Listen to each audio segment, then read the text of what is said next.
All right, here we are again, Greg, for the Faith and Life podcast. It's good to see you. It's good to see you. It's good to be seen. We can literally be seen. We can be right seen. This very moment. Well, not if you're listening to it via audio still. True. But which is perfectly fine. Like if you're listening to us via audio, like you have in years past, you can also, because last week we did our first of the season of where it was new video format. We're still doing audio. Yep. Trying to clean up the audio a little bit. Yep. Trying to make it better for y'all. This is a good thing. Yeah. So if you like listening in your car, keep it up. But if you want to watch us and see us, you can hop onto our website and see it. Now, personally, that's how I listen to podcasts in my car. I rarely watch a podcast. Sometimes I do. The one we're going to refer to for our conversation today, I watched on YouTube.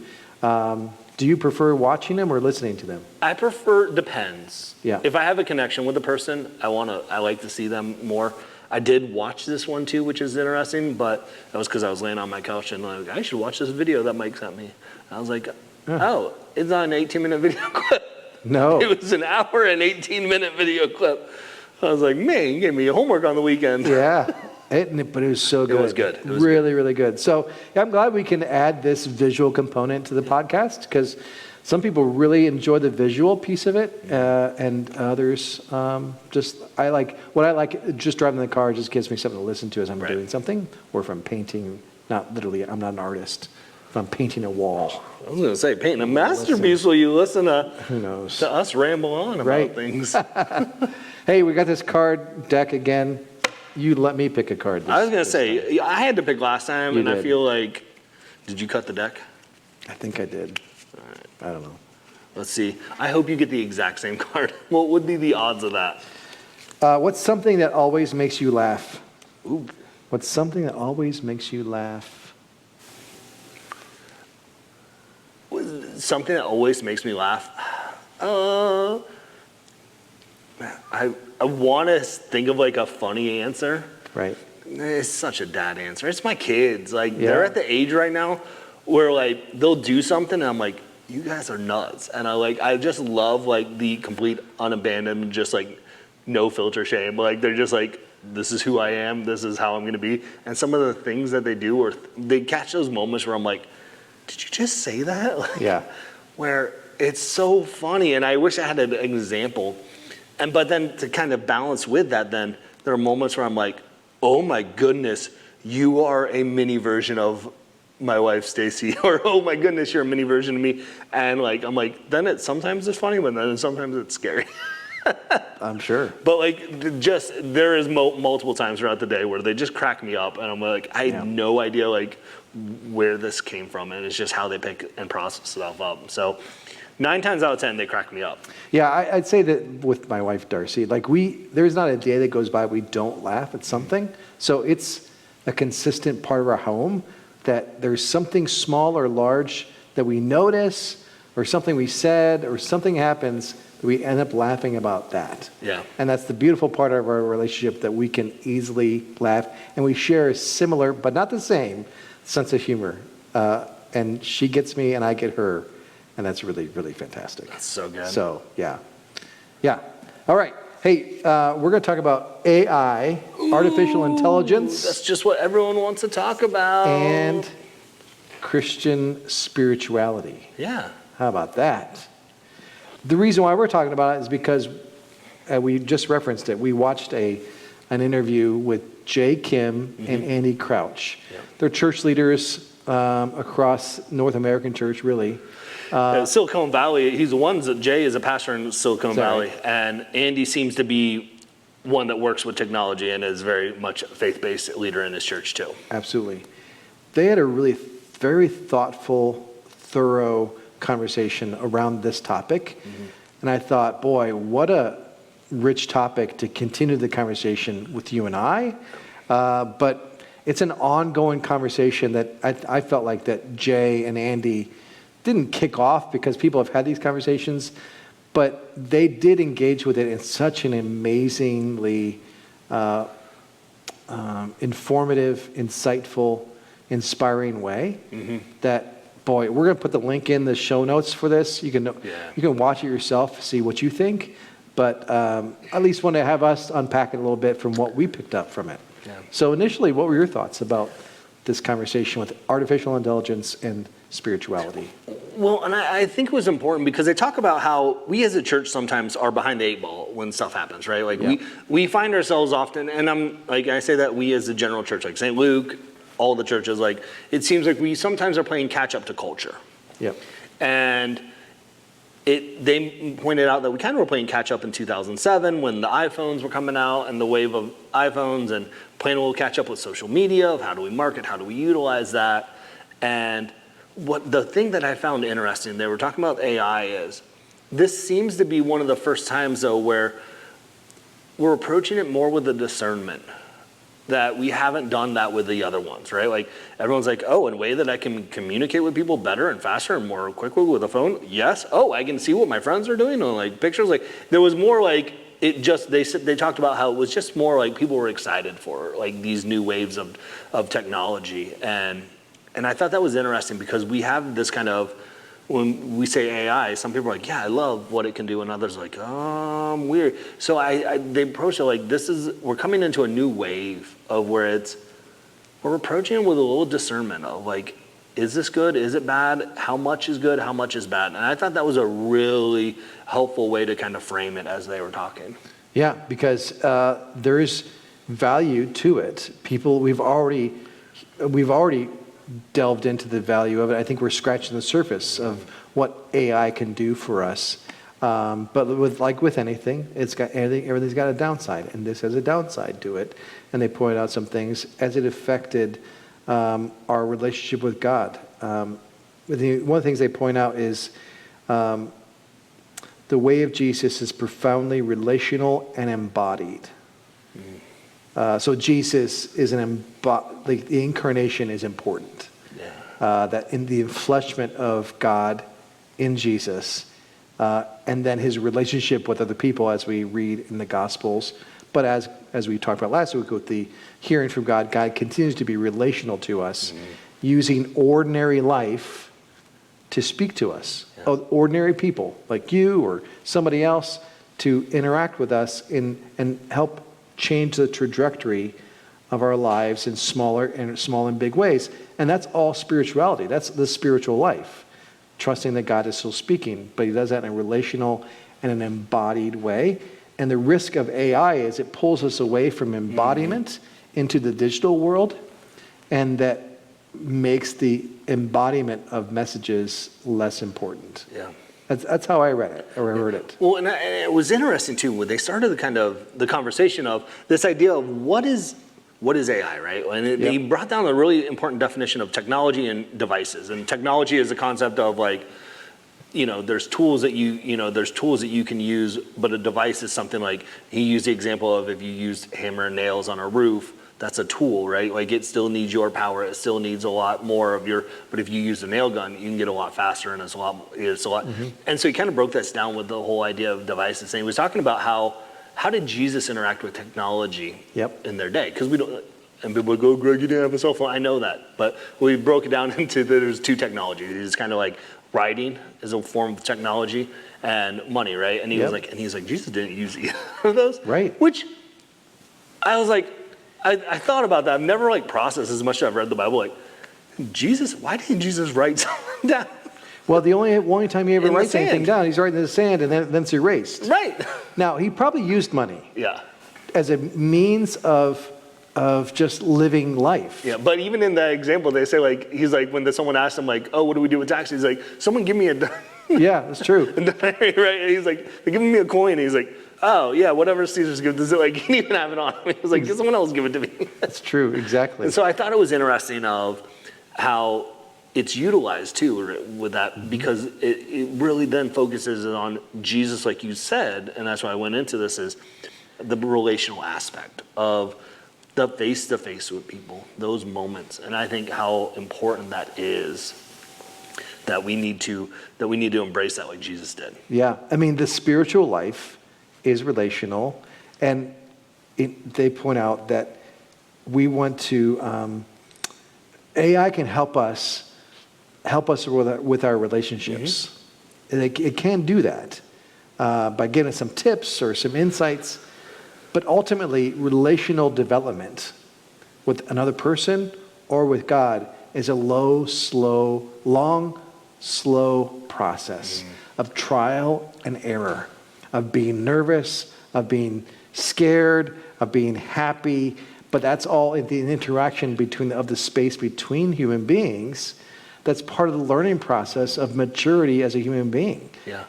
And if we just allow AI to do that, we stunt our growth. Well, and because they mentioned how scary it is. Yeah. How scary it is to be vulnerable with someone and talk to you like face to face, like this is what, like, and we've had conversations like this is what I'm going through, like this is what I'm struggling with, this is what I'm processing with, and I can do that with AI. I can be like, hey, look, this is what these are things I'm dealing with or struggling with, like whether it's life or a job, and they can spit out like boo, boo, boo, boo, boo, boo, boo.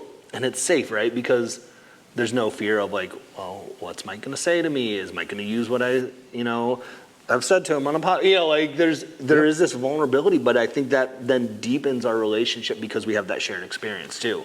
Right. That like you can't get from technology. Yeah, I can be vulnerable to ChatGPT. Yeah. But it's incredibly hard to be vulnerable to another human being. Yeah. And yet it's much more satisfying and richer to be vulnerable appropriately with a person that I trust than to ChatGPT. Because you grow. Because I grow, exactly. I grow in my confidence and grow in my maturity, grow in all these things because I'm risking vulnerability. And they point out, I think Andy Crouch pointed out, he said, ChatGPT or any of these search or these AI cannot offer forgiveness, I think he said. Yeah. Right? It can say you're forgiven. Yeah. If I confess something to AI, and okay, I can take that, but it's much better is if I was vulnerably saying something to you and you look at me and you go, you're forgiven. Yeah. I mean, the power of the human touch, the interaction, knowing that I'm safe with another person, they're not going to use that thing against me, and so on, and knowing that because I know this person. Wow, what a gift that's different than artificial intelligence. Yeah. And I think what the point that they get down to is it's not a bad thing. No. But it shouldn't be an end-all be-all for us. Right. It should not be like, he talks about how God interacts with us differently too. Like you can sit there and ask your phone or computer, like, break down this Bible verse for me, right? Like, what does this mean? And it'll give you the answers to the question. I found it fascinating. We're talking about the bell curve, right? Where if you ask ChatGPT or something a question, it'll be the middle response. It'll be the average response of everything, right, that everyone else has said about the topic. They said what's fascinating about Jesus is he's nowhere on that bell curve. Because how many times did Jesus answer a question with another question and never give a straightforward answer? Yeah. And they're like, so like we're approaching, like to utilize it to approach our faith, to grow in our faith is challenging because that's not how God and Jesus interacts and responds with us. And so we're taking a mechanism that responds in a completely different way than we are. So it's like, so I thought that was so interesting.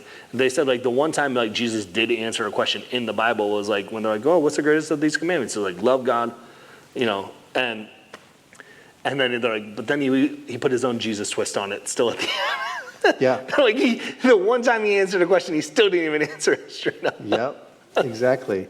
And that non-answer causes the development within me with my relationship with God not answering my question directly or not answering a prayer right now is that it develops within me patience, it develops perseverance, it develops deeper trust in God. In that waiting time, it's not an immediate answer that ChatGPT is going to give me. And there's such a great value to be a human being that knows how to wait, be patient, have perseverance, have forbearance, and all these things that are just good for us. Yeah. Don't like to go through it. It's never pleasant to have to wait for a long time for something, and yet it is part of life. But I'll push back a little bit on that, though, sometimes. Because, sometimes it isn't. But sometimes, if you think about it, like, the wait is some of the fun part sometimes on some experiences. Like, think about, like, a trip with your friends, right? Like, you're having those moments, like, you plan a trip in 6 months, you're going on this trip with your friends, like, there's an excitement, there's a build-up, there's a happiness, there's a looking forward to it. And the trip, I'm sure, is great and fun and all of it. But like, there's a feeling of like energy and excitement all the way up until it, and then when you have them and you get to see each other face to face or something.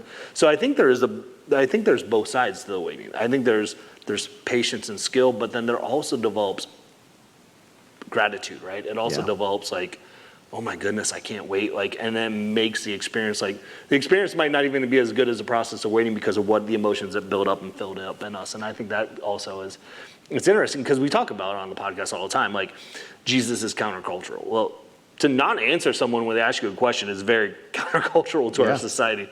Like, if our kids don't answer us in a couple seconds after we ask them a question, like, did you not hear me? I said, did you? And, well, we can't. Jesus is like, hey, I'm gonna answer not on your time. So it is very countercultural for us too, and so it's a hard thing for us. I think it goes back to the hearing Jesus thing that we talked about last week as well, right? Like this concept of like having these conversations with Jesus when his time frame is not our time frame, right? Like and set up, it's like it's interesting. Yeah.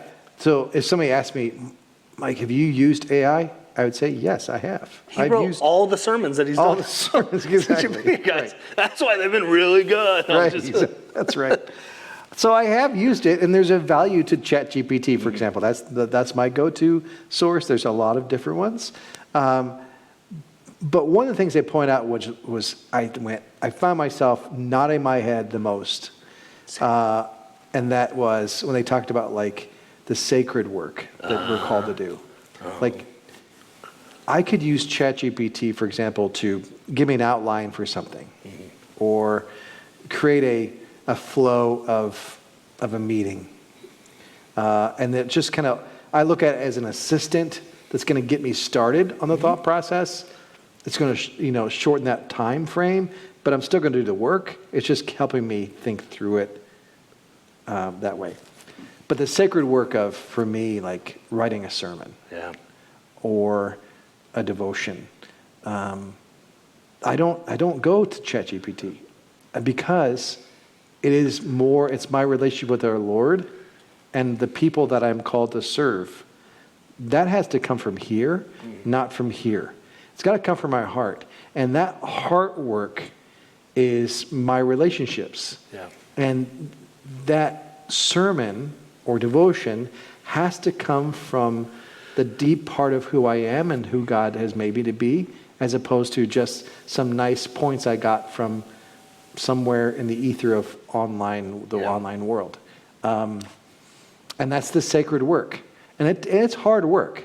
It's sometimes takes a long time, that work. But it's very satisfying, and it is makes a much more impact, I think, if it's coming from here and not just from a search engine. From that way. What's crazy is I watched that video and then was scrolling through TikTok this morning, drinking coffee, getting ready for the day, and I saw a sermon clip of a pastor preaching on AI. Really? And I was just like, technology is taking over. But that's what they talked about. They're like, sure, ChatGPT can do something where it creates a well-written document, and it's a well-written sermon, better than maybe I can write. But there is missing that piece, and that's that spiritual element that you're right. It can't reproduce what God is speaking to you. Yes. And I think that's an element that is such a sacred moment that you have. I think that's where then, like you mentioned, that you led into that though of using it as a tool. And they kind of ended the video talking about metals and irons and carbon. Alloy. And I was like, that was so cool because they're like, iron is a strong metal, and if you're a metallurgist or something listening to this or watching this and you say we're wrong, I'm just repeating what they said, so take it up with them. But they were talking about how iron's a strong metal, and carbon, is not that strong, and if you use something completely made of carbon, it's not going to hold up real well. And iron will hold up a lot better. But if you combine a little bit of carbon with the iron, you get steel, and it's a lot stronger. So I think what I thought was important is they're not demonizing technology and devices and things like this, because they're saying but if we can take a little bit of that, it can take what is already strong and enhance it and make it even stronger. Yep. And I think that was an important takeaway for me of like, how can I use it in a little bit to help then the iron of my faith and strengthen that and grow. And I was like, that's such a cool concept, because it isn't that with anything, right? Everything is good in moderation kind of thing, and those kind of, most things. And I think that's the truth of it. It's when it becomes an excess. And I was like, wow, that's such an important thing to keep in mind. Really important, really important. So, yeah, it's going to be an ongoing conversation. Yeah. Because this is not going away. This is part of our world now. It's going to be part of our world until, who knows? I mean, till I leave this planet, all of us do. It's going to continue on. Right. We have to be really, really mindful of it, and be thoughtful about how we use it. So, yeah, check out the interview for yourself, and hopefully this conversation has been helpful as well. And we'll talk again next week. See ya.